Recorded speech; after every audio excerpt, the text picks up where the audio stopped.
Hello guys, welcome to Sam Demy. आज हम NHPC JE और जो भी बाकी जेई एग्ज़ाम्स है, RRB जेई हो गया, DRDO जेई हो गया, हम जितने भी ये है उसका सिलेबस डिस्कस करेंगे।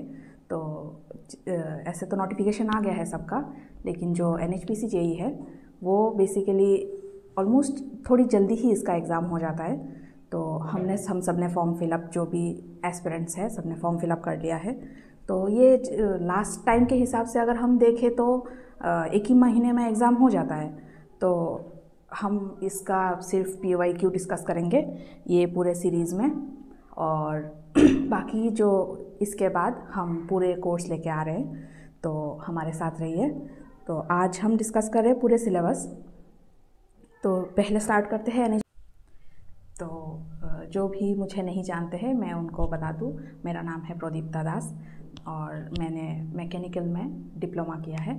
तो जो बाकी स्टूडेंट्स हैं वो ये वीडियो स्किप कर सकते हैं। ये बेसिकली एक मैकेनिकल सिलेबस का क्लास है। तो पूरे मैकेनिकल जो भी टेक पोर्शन है वो उसका हम प्रिपेयर कराएंगे। तो मैंने पर्सनली एक एग्ज़ाम क्लियर किया है, उसमें एक RRB ALP है जिसका जो भी 3rd ईयर तक मैं गई हूँ। तो कंपेयर टू बाकी जो भी एग्ज़ाम्स है, अगर तुम देखो तो अगर तुम RRB जेई को देख लो, अगर तुम DRDO STO को देख लो, तो दोनों का 2 टीयर का एग्ज़ाम होता है। तो इसके लिए अगर तुम NHPC जेई को देखो तो सिंगल टीयर एग्ज़ाम होता है। तो सिर्फ एक ही टीयर में हमको अच्छा गवर्नमेंट जॉब मिल सकता है, लाइक इट्स ए PSU, तो अच्छी तुम्हारी सैलरी पर्क्स भी होंगे। तो अगर ये करो तो इसमें जो क्वेश्चंस है वो टेक्निकल का आता है 140 का, और 30 क्वेश्चंस आता है जनरल रीजनिंग, एंड जो 30 क्वेश्चंस आता है वो आता है तुम्हारा GS से। तो नॉन टेक की बात हम नहीं करते हैं क्योंकि मैं यहाँ पे टेक का प्रिपेयर कराऊंगी आपको। तो टेक में अगर आप देखो तो क्योंकि ये NHPC है, मतलब नेशनल हाइड्रो पावर प्लांट, तो इसमें मोस्टली क्या होता है, पूरे सिलेबस होता है जो नॉर्मल सिलेबस है हम सब का। उसमें तुम थियोरी ऑफ मशीन देख सकते हो, वहाँ पे तुम इंजीनियरिंग मैकेनिक्स देख सकते हो, स्ट्रेंथ ऑफ मटेरियल्स देख सकते हो, थर्मल इंजीनियरिंग देख सकते हो, फिर तुम्हारा फ्लूइड मैकेनिक्स देख सकते हो, फ्लूइड काइनेटिक्स, इंजीनियरिंग ड्राइंग सब आता है। लेकिन अगर तुम लास्ट ईयर के सिलेबस के हिसाब से देखो तो इसमें बेसिकली तुम्हारा जो थर्मल इंजीनियरिंग है वहाँ से 80% क्वेश्चंस आता है। तो अगर 80% क्वेश्चंस तुम्हारा सिर्फ थर्मल से आ रहा है तो थर्मल पार्ट अच्छे से पढ़ना चाहिए।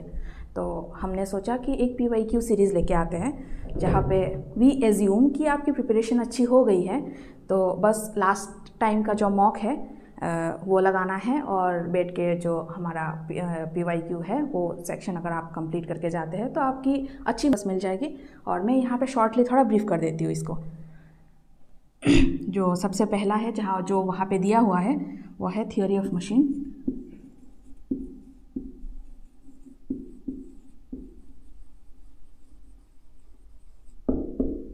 थियोरी ऑफ मशीन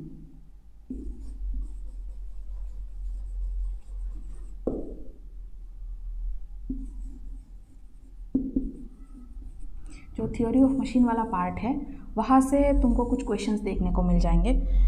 जैसे तुम्हारा ये हो गया कॉन्सेप्ट ऑफ सिंपल मशीन हो गया, 4 बार लिंकेज हो गया, लिंक एंड मोशन हो गया, ये सब पार्ट से थोड़ा बहुत क्वेश्चंस आते हैं।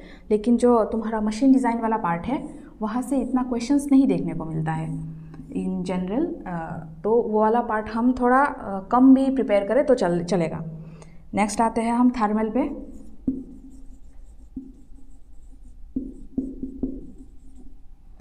तो थर्मल से हमको भर भर के देखने को मिलता है क्वेश्चंस। अगर तुम लास्ट ईयर PYQ भी देखो तो 80% ऑफ द क्वेश्चंस जो आया है वो आया है तुम थर्मल इंजीनियरिंग से।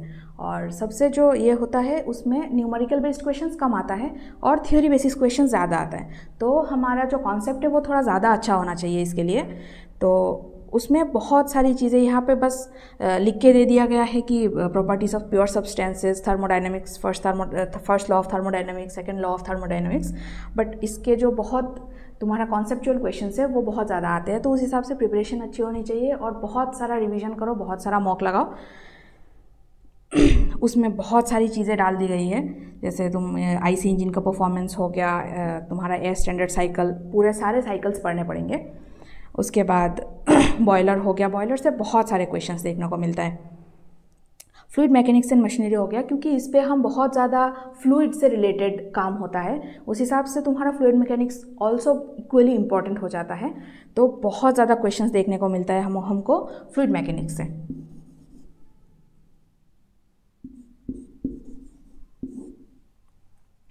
फ्लूइड मैकेनिक्स से भी काफ़ी ज़्यादा क्वेश्चंस देखने को मिलता है हमें, और फिर प्रोडक्शन इंजीनियरिंग से भी थोड़ा बहुत क्वेश्चंस देखने मिलता है।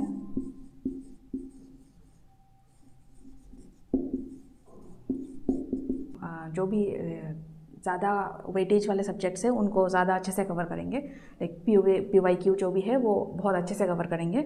और आप 14 अक्टूबर से हमसे जुड़ सकते हैं। हम 14 अक्टूबर से रेगुलर बेसिस पे क्लास लेने वाले हैं, और ये जो NHPC JEE है उसके बाद हम RRB JEE and DRDO STA और जो SSC JEE है, जो अदर जो भी एग्ज़ाम्स है, उसके लिए हम पूरा सिलेबस जो है वो कवर कर रहे हैं यूट्यूब में पूरे फ्री में।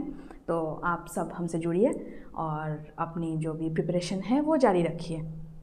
Thank you.